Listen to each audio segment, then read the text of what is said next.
Ya, nama saya adalah Desman. Kebetulan lahir 67 tahun yang lalu. Sedangkan alamat Kaliurang.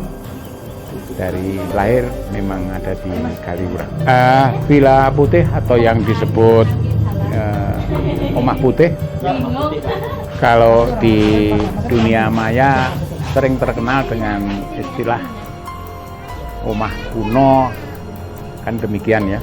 Nah, ini Omah Putih ini dibangun oleh Belanda sekitar tahun 1930 di zaman itu, dan setelah merdeka dimanfaatkan oleh salah satu profesor dokter yang ada di Yogyakarta sebagai tempat peristirahatan dan difungsikan sama seperti apa yang dikehendaki oleh Belanda pada saat itu atau pada zamannya, juga difungsikan sebagai tempat peristirahatan.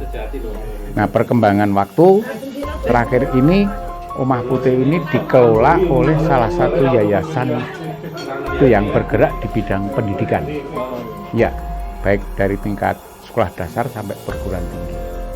Namun setelah erupsi tahun 1994, rumah ini tidak difungsikan sebagaimana mestinya seperti perencanaan oleh yayasan pendidikan tersebut yang dulunya sebagai tempat meeting atau tempat transit pelajar-pelajar dari luar daerah, walaupun tidak begitu besar, namun itu dan dilihat dari sisi kamarnya ini sekitar bisa menampung 30 sampai 40 siswa. Nah, sudah dengan daya tampung yang seperti itu kerap kali digunakan sebagai transit pelajar ataupun mahasiswa dari luar daerah ketika mereka melaksanakan study tour atau kegiatan kemahasiswaan dan sebagainya. Setelah erupsi 1994 di bulan November tanggal 22, yang kebetulan material itu lewat di depan Rumah Putih yang jaraknya kira-kira 50 meter dari wilayah itu, akhirnya tempat itu dinyatakan sebagai jalur merah. Kalau istilah sekarang kawasan rawan bencana, tapi dulu istilahnya masih jalur merah. Dengan demikian, dengan status tersebut, maka tempat tersebut dinyatakan sebagai wilayah yang tidak layak huni, tetapi sebenarnya masih layak usaha. Nah, namun rupanya karena informasi itu tidak semuanya masuk ke pihak yang sebagai pengelola, akhirnya rumah ini didiamkan begitu saja. Mungkin demikian tempat wisata atau tempat artinya yang bersejarah ya, mengandung sejarah. Bahkan pernah itu dijadikan salah satu acara live di salah satu TV untuk uji nyali, dan bahkan tempat tersebut juga pernah digunakan sebagai tempat untuk pembuatan film. Namun sampai sekarang kelihatannya film itu juga belum beredar.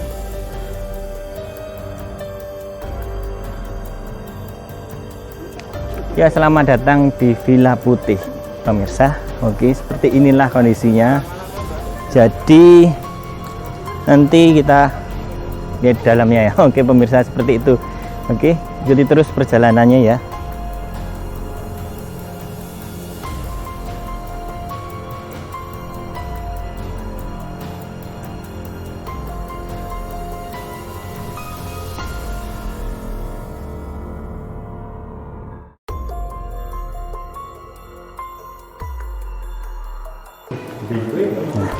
Jadi seperti ini pemirsa.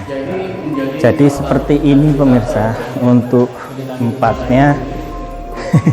Seperti ini terbuka ya, seperti inilah pokoknya untuk kondisinya dan tempatnya ya. Hati-hati karena udah bertahun-tahun tidak dihuni dan tidak dirawat ya, seperti ini pokoknya. Nah, ini Pak Jupet. Ini konstruksinya luar biasa. Konstruksinya, iya. Dan bentangnya ada 8 meter ini. Ya, bisa dipikirkan bentangannya yang lebar-lebar. Ya. Cuman saya konstruksinya yang atap kayunya ini hanya karena faktor tidak dirawat saja, justru mengundang pelaku kayu karena basah. Mereka ini dirawat tidak mungkin usianya bagus. Dari tahun berapa Pak ini ya Pak ya? Kira-kira bangunannya ya? Sekitar. Menurut saya lihat konstruksi kayu, temboknya sudah begitu kok saya Zaman Belanda, Pak. Zaman tanahnya dulunya kecil Belanda. Tapi kan saya nggak yakin kalau ini bata zaman Belanda. Oh gitu, Pak. Ini batu batanya kan. Oh iya, baru, Pak. Yang bulan standar. Oh iya. Oh iya. Kalau bata Belanda dia akan pakai. Oh iya. Menurut saya. Oh iya, siap. Saya juga selaku pengunjung di sini juga ingin mengetahui ya. Jadi tempat keberadaan. Konstruksi kolom-kolom yang dibentuk ini juga kolomnya juga mengikuti ketebalan bata yang membuat ini tebalnya yang berbeda. Oh iya. Konsep menekan cor-coran itu juga sudah konsep baru, dijepit kayu papan kanan kiri pakai pindrat. Iya.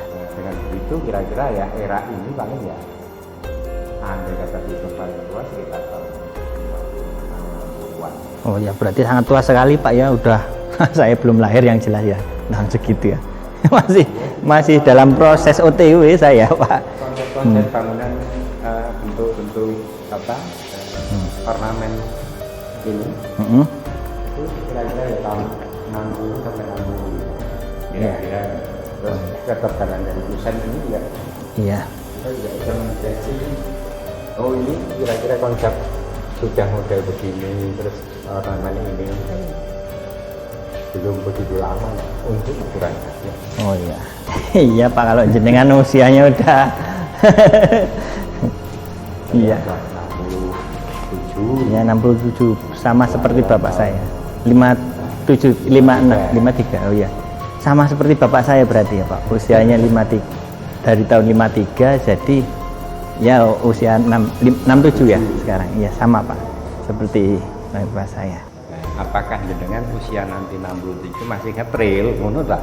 Ah iya, gimana Pak Cupetong, apakah usia ini masih ngetril? Teman-teman yang sekarang menjadi pendengar itu nantinya masih kelayapan di usia 67. Iya, seperti kira Mas Sigit ini dulu ya, ketika saya dulu waktu mahasiswa ini memang sering dipakai untuk kegiatan-kegiatan ya. Kami dulu juga sering menggunakan tempat ini untuk kegiatan-kegiatan mahasiswa waktu saya kuliah. Karena ini menjadi villa yang paling diidolakan ya, karena memang villa tertinggi ya di puncak Kaliurang ya. Ini masuk rangkaian dari Telaga Nirmolo. Dulu di sampingnya villa ini ada kolam renang. Ya, kolam renang ya, Telaga Nirmolo. Dan di atasnya lagi ada Taman Nasional Gunung Merapi. Nah, ini ditutup. Ya. Ditutupnya bukan karena Merapi, tapi karena bencana musibah ya, bukan musibah, tetapi pandemi. Ditutup karena pandemi. oh. Jadi bukan karena erupsi, karena pandemi. Inilah saya kalau datang di sini mengenang ketika saya mahasiswa di sini. Pernah ada kegiatan di sini, kegiatan makrab, ya, acara seminar di sini. Ya.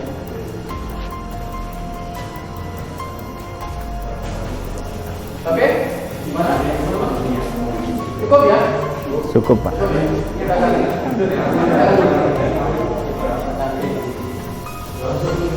Langsung ke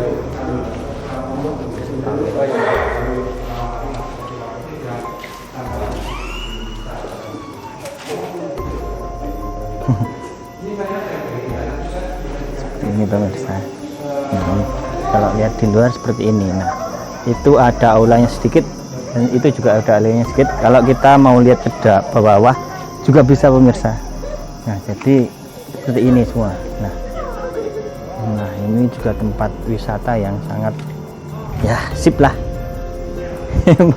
Bagi teman-teman yang ingin mengunjungi silahkan ya.